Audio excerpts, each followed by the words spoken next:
So, the second video for Doomsmas 2 will not actually be a Doom product. It's the 2019 horror action comedy Nekrotronic, also known as Necromancer in America. Now, the reason this is a part of Doomsmas is for two reasons. Doom Eternal was meant to be out before Christmas and got delayed, which threw a spanner into my original Doomsmas plans. And so, I decided this movie would be a great replacement as a response to Doom Annihilation, which we have two low-budget movies that deal with demons, violence, technology, and big f***ing guns. Also, any opportunity to shine light on an Australian film, I'll jump on. I saw this movie in the cinema, which was only playing for one night in each state, and then just ended up on Blu-ray shortly after. Saw no release for it, no hype, nothing. Which is a shame because this movie is a lot of fun and looks amazing. Nekrotronic comes from Aussie filmmaking brother duo Kia and Tristan Roach Turner, who prior to this made the equally fun Wormwood Road of the Dead, a genre mix match of Mad Max meets Dawn of the Dead.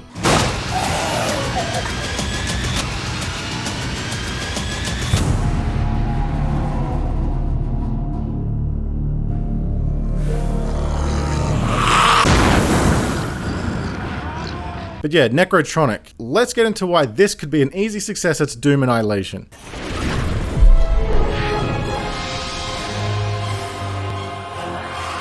Before we get into it, I just want to say, no, this isn't an actual replacement for a Doom movie, but like, evil corporation, human sacrifices, full-on cult, it's Doom enough, for now.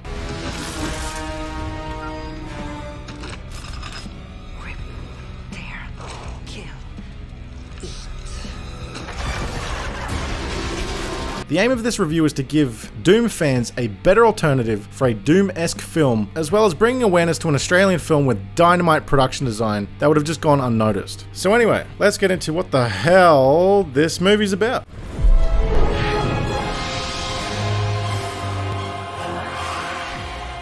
I think it actually started out as like a crew of people who were investigating paranormal activity in a haunted house. And over time, it evolved into what it is today, which is superpowered people battling demons. So, I can't even remember the last time I reviewed something that wasn't a remake, sequel, prequel, or spin-off. Although you can point out many things in this movie as unoriginal, but at the end of the day, this is a movie that sets up its own universe. So, the premise is for centuries, demons have been possessing humans, eating souls, and causing violence and carnage. Also for centuries, they have been battling superhumans known as necromancers. And as time goes on, both demons and necromancers have updated with technology. Cut to present day, two guys are driving a sewage truck, Howard, the Australian shit kicker Tony Stark, and Rangi, everyone's favourite New Zealander sidekick. After finishing a long shift, they are instructed to begin another without sleep. So to pass the time, Rangi downloads a new gaming app where you catch ghosts while out and about. It's essentially Pokemon Go. I'm looking for ghosts. I'm supposed to be able to see ghosts with this thing, but I can't see shit. Like dead people, ghosts? It's like that game with those weird little monsters you have to collect. What? You're supposed to find them and catch them with your phone. Little unfortunate seeing as Pokemon Go was such a hip trend for like 5 minutes, which makes this setup horrifically dated straight away. But anywho. What else am I supposed to do on a 3-hour road trip? How about a conversation with me?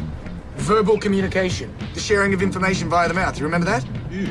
They soon discover it's a game where you catch real ghosts. Rangi then points the phone at Howard, which shows him glowing in an unusual way. I nearly crashed the truck, Rangi. What the fuck is wrong with you, man? You scared the shit out of me. Dude, what's wrong with you? You've got all this weird freaky shit going on, man. I've got to stop this shit, all right?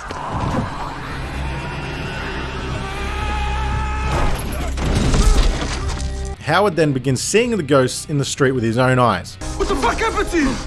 What did you do to me? I was just messing around on my phone and then... What happened?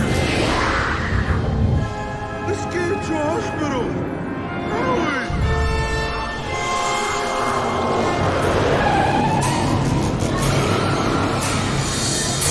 Oh, you gotta be kidding me.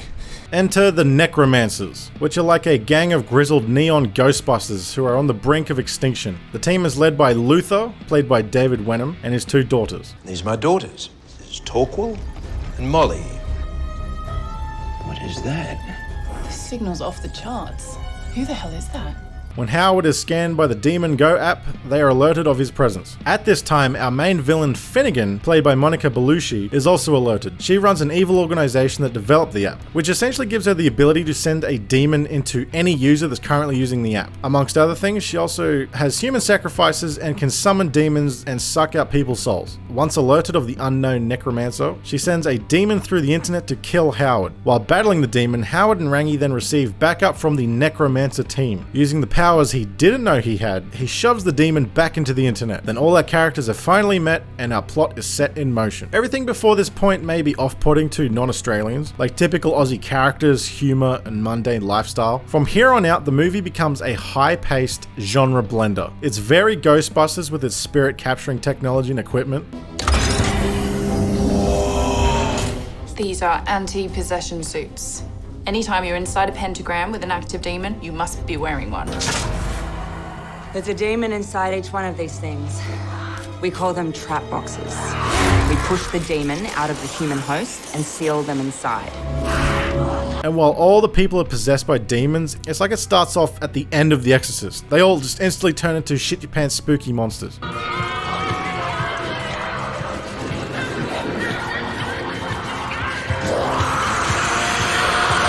But it's also sort of a superhero movie. Everyone has cool looking suits, vehicles, weapons, as well as superpowers.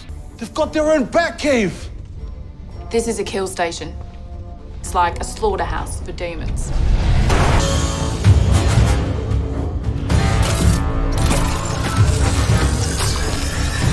But also Doom.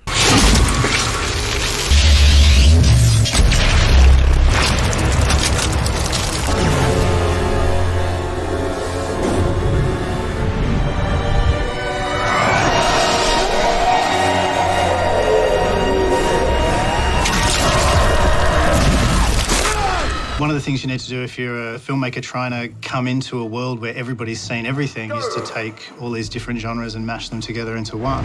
Because we like horror films and demons and The Exorcist and all that kind of stuff and Ghostbusters, it's us kind of grabbing all these different influences and putting it all together. And what pops out is the idea of these weird, magical demon hunters that go around killing demons.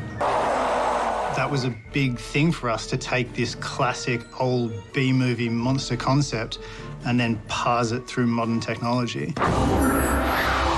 Nekrotronic mixes so many genres, and I think its overall style adds to its charm. Once it gets going, it doesn't stop. I won't go into much more about the plot because I recommend checking this one out, and I don't want to give away everything. But anyway, on to the greatest aspect with this movie.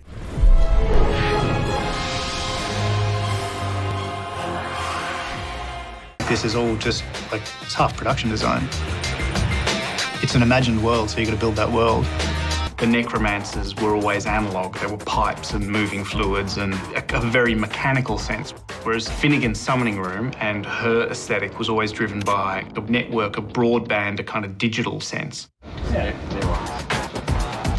this is where I bring back Doom Annihilation as a reference. Although it had a super low budget, Doom Annihilation is still a studio movie. But one of the biggest issues with that movie is they build nice sets, and that's it. Everything looked 3D printed and lacked any detail or life added into the sets, costumes, or creatures. I don't know what that movie's budget was, and I can't find it online. Same with Nekrotronic. Like, this is such a low budget Australian movie, look how pathetic the Wikipedia page is. It doesn't even have the character names next to the actors' names. But the filmmaker's previous movie had a budget of $1 million, so I'd assume that this one had a similar budget, possibly a teeny bit more. And also prior to the making of this movie, they put out a concept short film called Damon Runner, which very much shows the world presented in this movie. And literally my first thought in seeing that short film was, wow, I would watch a feature film of this. And then they granted my wish. And I think that that's why Doom Annihilation felt very safe in a lot of aspects with the budget. It shows what they could afford. Nekrotronic, on the other hand. As references, we looked at a lot of old power stations and disused nuclear reactors and of course the Hadron Collider feature to kind of reference the notion that these guys are plugged into some absolutely extraordinary energy that is buried within the earth somewhere. One of the things these guys thrive on is having an amazing art department. Sure, Nekrotronic and Wormwood have a lot of CGI in them, but if the CGI sucks, at least every single other aspect looks great. Everything from the set design, props, monster makeup, and gore. Where something like Doom Annihilation lacks grit or grunge. These movies are fucking filthy and so much better to look at. I kind of like filth in general. I hate when things are too pristine, when you got like a sci-fi thing. Like, how many maids have they got? Like, it's so shiny. But they don't have time to shine the monitors. It's greasy and it's dirty work. So I like dirt and mud. Like, I like grease. I like to feel the dirt. It's texture to me and it's better to shoot. So, I can't recommend this movie enough. It's not like the most amazing horror, action, sci-fi comedy blockbuster you will ever see, but it's different and fun. After seeing Wormwood in the cinema, I'm now pretty much on board for whatever they make next. The unfortunate thing is, no one supports Australian movies. Not even fucking Australians. Wormwood was such a fun, high-octane action zombie movie that lost money due to internet piracy. But there was such a strong cult fan base that they put a TV show into development, which is like a gimmick these filmmakers seem to have nailed. Wormwood and Nekrotronic would make for really fun TV show sequels if they had the opportunity. But this is my contribution. Didn't like Doom Annihilation? Bam! Go check out this little Aussie gem that you would have had no idea about otherwise, which delivers what that movie didn't. Everything aside from the actual Doom lore. I've left a link to Amazon in the description, but if you want to check it out after this review, it's cheap as chips to rent, or buy if you want. It's also available on Shudder. Cheers for watching.